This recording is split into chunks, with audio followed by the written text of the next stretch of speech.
আসসালামু আলাইকুম। ৭ম শ্রেণী প্রিয় শিক্ষার্থীরা, আজকে আমরা দেখব ইসলাম শিক্ষা। তোমাদের এই বইটি আমরা আজকে দেখব। তোমাদের এই বইয়ে অধ্যায় আছে মোট ৫টি। প্রথম অধ্যায় হচ্ছে আকাইদ, ১ থেকে ২৪ পৃষ্ঠা পর্যন্ত এই প্রথম অধ্যায়। আজকে আমরা এই প্রথম অধ্যায়টি দেখব। চলো দেখে নেই। আকাইদ এই বইয়ের তোমাদের যে দলগত কাজগুলো আছে, বাড়ির কাজ, এগুলো আমরা সমাধান করে দেব। আকাইদ শব্দটি বহুবচন, এর এক বচন হলো আকিদা। আকিদা অর্থ বিশ্বাস, আর আকাইদ শব্দের অর্থ হলো বিশ্বাসমালা। ইসলামের সর্বপ্রথম বিষয় হলো আকাইদ। ইসলামের মূল বিষয়গুলোর উপর মনে প্রাণে বিশ্বাস করাকেই আকাইদ বলা হয়। আকাইদের সবগুলো বিষয়ের উপর বিশ্বাস স্থাপন করলে মানুষ ইসলামে প্রবেশ করতে পারে।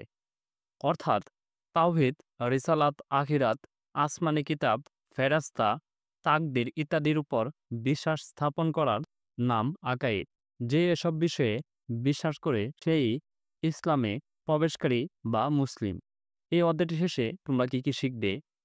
তাওহীদের স্বরূপ, গুরুত্ব ও তাৎপর্য ব্যাখ্যা করতে পারব। কুফরের পরিচয়, কুফল ও পরিণতি বর্ণনা করতে পারব। শিরকের পরিচয়, কুফল ও পরিণতি বর্ণনা করতে পারব। বাস্তব জীবনে কুফর ও শিরক পরিহার করার উপায়সমূহ বলতে পারব। এগুলো তোমরা নিজেরা পড়ে নেবে। প্রথম পাঠ হচ্ছে তাওহীদ শব্দের অর্থ একত্ববাদ, মহান আল্লাহকে এক ও অদ্বিতীয় সত্তা হিসেবে বিশ্বাস করার নামই হলো তাওহীদ। অর্থাৎ আল্লাহ তাআলা এক, তার কোনো শরীক নেই। তিনি তিনি স্বয়ংসম্পূর্ণ। তিনি আমাদেরকে রক্ষা করেন। সৃষ্টিকর্তা, পালনকর্তা ও রিজিকদাতা। তিনি অনাদি ও অনন্ত। তার সমকক্ষ বা সমতুল্য কিছুই নেই। তিনি একমাত্র মাবুদ। সকল প্রশংসা ও ইবাদত একমাত্র তারই প্রাপ্য। মনে প্রাণে এরূপ বিশ্বাস করাকেই তাওহীদ বলা হয়। আমরা তোমাদের এই বইয়ের এগুলো তোমরা নিজেরা ভালো করে পড়ে নেবে। এই বইয়ের তোমাদের যে দলগত কাজগুলো আছে, বাড়ির কাজ, এগুলো আমরা সমাধান করে দেব। ৪ পৃষ্ঠা এবং যে বাড়ির কাজগুলো আছে, আজকের এই ভিডিওতে আমরা এই বাড়ির কাজগুলো সমাধান করব। প্রথমে হচ্ছে পৃষ্ঠা ৪, একক কাজ। তাওহীদের তাৎপর্য লিখবে এবং প্রত্যেকে তার পাশের বন্ধুকে দেখাবে। চলো আমরা এই একক কাজটি দেখে নেই। একক কাজটি হচ্ছে, উত্তরটি হচ্ছে আল্লাহ তাআলার একাত্মবাদে বিশ্বাসের নাম তাওহীদ। যখনই তাওহীদের সীমা লঙ্ঘন করা হয়, তখনই শিরক বা অংশীবাদ সৃষ্টি হয়। হযরত আদম আলাইহিসসালাম থেকে হযরত মুহাম্মদ সাল্লাল্লাহু আলাইহি সাল্লাম পর্যন্ত সকল নবী রাসূলের আগমনের লক্ষ্যই ছিল দুনিয়ার বুকে তাওহীদ প্রতিষ্ঠা করা। তাওহীদ মানে অন্তরে এই বিশ্বাস বদ্ধমূল রাখা যে আল্লাহ তাআলা সৃষ্টি জগতের মালিক, প্রতিপালনকারী, সৃষ্টিকর্তা এবং রক্ষণাবেক্ষণকারী। জীবন ও ধন সম্পদের মালিক একমাত্র আল্লাহ তাআলা। আমরা এই একক কাজটি দেখে নিলাম। তারপর দেখব আমরা যে বাড়ির কাজ। তাওহীদে বিশ্বাসের ফলে ব্যক্তির জীবনে ও কর্মে কি কি পরিবর্তন আসতে পারে তার একটি তালিকা তৈরি করবে। চলো আমরা এই বাড়ির কাজটিও দেখে নেই।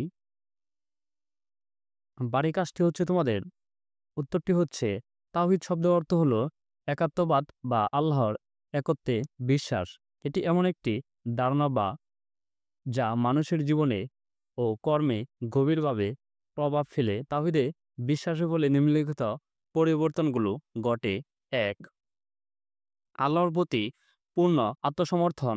তাওহীদে বিশ্বাস মানুষকে আল্লাহর প্রতি সম্পূর্ণভাবে নির্ভরশীল করে তোলে। মানুষ তার জীবনের সকল কাজ আল্লাহ তাআলার নির্দেশনা অনুযায়ী পরিচালিত করার চেষ্টা করে। ২ হচ্ছে নৈতিকতা ও আচরণে শুদ্ধতা। ৩. সমাজে একতা ও ভ্রাতৃত্ববোধ। ৪. অহংকার থেকে মুক্তি। ৫. আত্মবিশ্বাস ও ধৈর্য বৃদ্ধি। ৬. জবাবদিহিতার বোধ। তারপর তাওহীদ মানুষের জীবনে ও কর্মে গভীরভাবে প্রভাব ফেলে, যা তাকে সৎ, দায়িত্বশীল এবং পরোপকারী ব্যক্তি হিসেবে গড়ে তোলে। আমরা এই তোমাদের বাড়ির কাজটি দেখে নিলাম। তারপরে তোমাদের পাঠ ২ তাওহীদ ও নৈতিকতা, এগুলো তোমরা নিজেরা পড়ে নেবে। আমরা দেখে নেই তোমাদের বইয়ের পৃষ্ঠা ৬ নং পৃষ্ঠায় দলগত কাজ। শুধু তাওহীদে অটল বিশ্বাস মানুষকে বলিষ্ঠ ও নৈতিক চরিত্র উপহার দিতে পারে। শ্রেণীতে বিষয়টি দলগতভাবে আলোচনা করে বিভিন্ন যুক্তি উপস্থাপনা করবে। চলো আমরা এই দলগত কাজটি আমরা দেখে নেই। তোমাদের এই দলগত কাজটি হচ্ছে, তাওহীদে অটল শক্ত বিশ্বাস মানুষকে বলিষ্ঠ ও নৈতিক চরিত্র উপহার দিতে পারে। কারণ তাওহীদের মৌলিক শিক্ষা হলো একমাত্র আল্লাহর ইবাদত করা, তার বিধান মেনে চলা এবং অন্য কারো প্রতি অন্যায়ভাবে নির্ভর না করা। নিচে কিছু কারণ দেওয়া হলো কেন তাওহীদের শক্তিশালী বিশ্বাস একজন ব্যক্তিকে বলিষ্ঠ ও নৈতিক চরিত্রবান করে তোলে। আত্মবিশ্বাস ও দৃঢ়তা। তাওহীদ শেখায় যে আল্লাহ ছাড়া কোনো রিজিক, সম্মান বা ক্ষতি দিতে পারে না, ফলে ব্যক্তি অন্য কারো ভয় না পেয়ে ন্যায়ের পথে অবিচল থাকতে পারে। সে কারো তুষামুদ বা অন্যায়ের সাথে আপোষ করবে না, কারণ তার ভরসা একমাত্র আল্লাহ তাআলা। সত্যবাদিতা ও ন্যায়পরায়ণতা।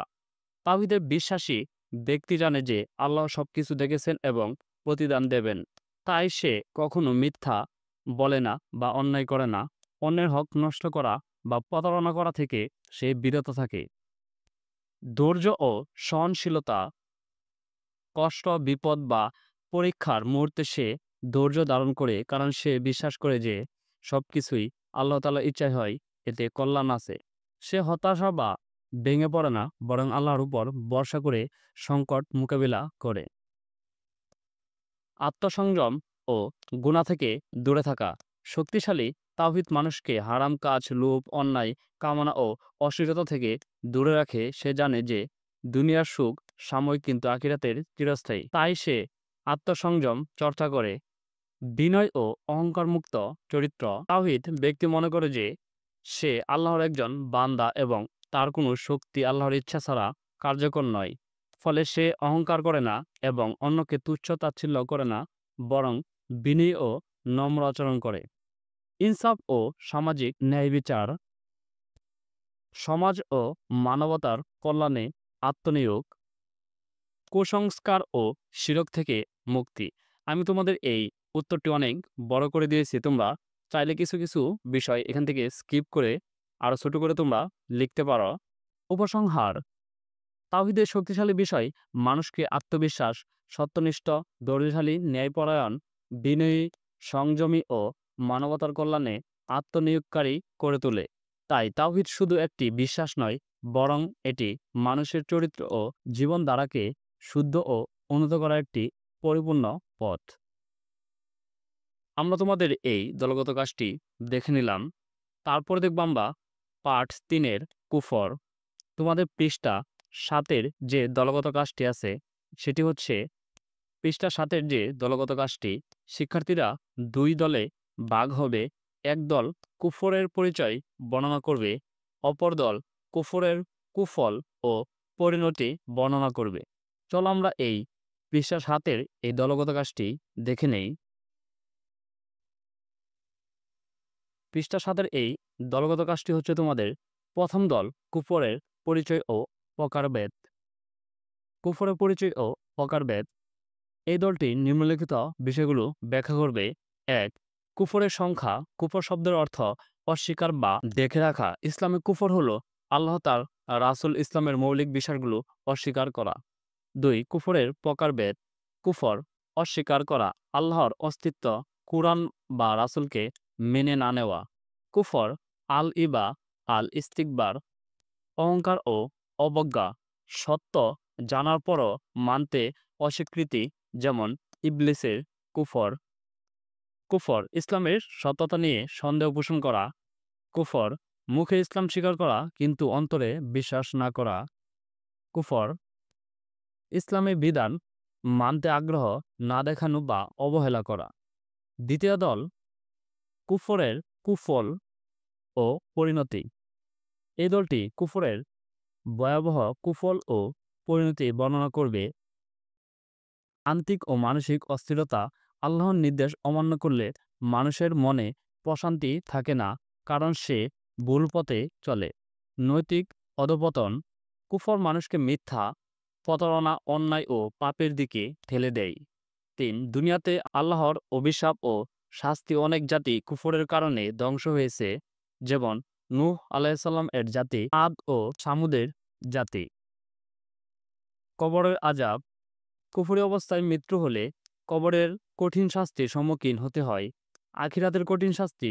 কুফরীদের জন্য জাহান্নাম নির্ধারিত, যেখানে তারা অনন্তকাল শাস্তি ভোগ করবে। আল্লাহর অনুগ্রহ থেকে বঞ্চিত হওয়া। কুফর মানুষকে আল্লাহর রহমত থেকে বঞ্চিত করে এবং তার দোয়া কবুল হয় না। সামাজিক বিশৃঙ্খলা। কুফর মানুষকে ন্যায় ও সত্য থেকে দূরে সরিয়ে নিয়ে যায়, যার ফলে সমাজে অশান্তির সৃষ্টি হয়। উপসংহার। দুই দল তাদের যুক্তি ও দলিল উপস্থাপনের মাধ্যমে বোঝাতে পারবে যে কুফর শুধু দুনিয়া নয়, আখিরাতেও ধ্বংসের কারণ। এভাবে শিক্ষার্থীরা ইসলামের মৌলিক বিশ্বাস সম্পর্কে গভীরভাবে জানতে পারবে এবং কুফরের ভয়াবহতা অনুধাবন করতে পারবে। ধন্যবাদ শিক্ষার্থীরা, আমরা তোমাদের এই ৭ নং পৃষ্ঠার এই দলগত কাজটিও দেখে নিলাম। আমরা আগামী ক্লাসে দেখব পৃষ্ঠা ৮ থেকে। আমরা আগামী ক্লাসে তোমাদের দলগত কাজ এবং বাড়ির কাজ, অনুশীলনী এগুলো আমরা আগামী ক্লাসে সমাধান করব।